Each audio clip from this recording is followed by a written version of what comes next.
Hey mga kamoto, hanap mo ba ay off-road na bike na hindi masakit sa bulsa? Tamang-tama dahil yan ang topic natin ngayon.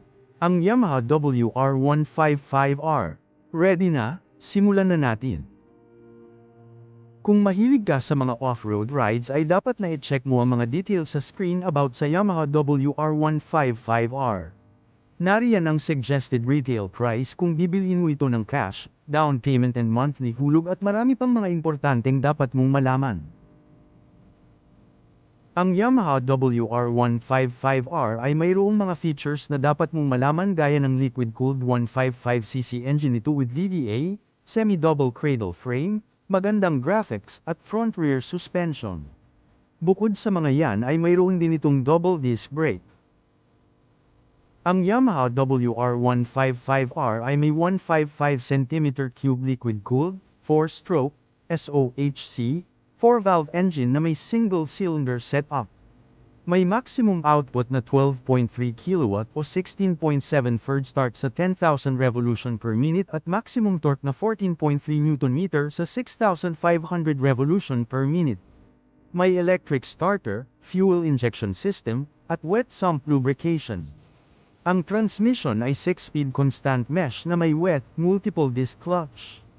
Ang frame ay semi-double cradle, may telescopic fork sa harap at swingarm, link suspension, sa likod.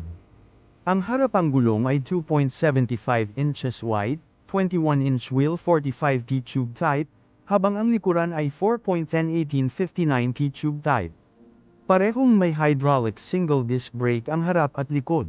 May sukat itong 2,145mm by 840mm by 1,200mm, may seat height na 880mm, wheelbase na 1,430mm, at ground clearance na 245mm.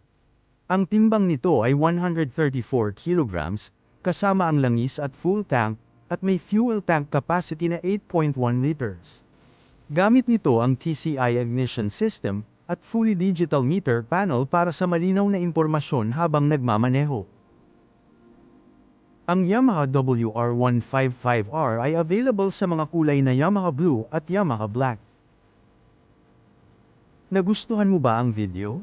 Huwag kalimutan mag-like at subscribe sa Moto Info at maging updated sa lahat ng bagong labas na motor sa Pinas. Thank you. Until our next video. Bye!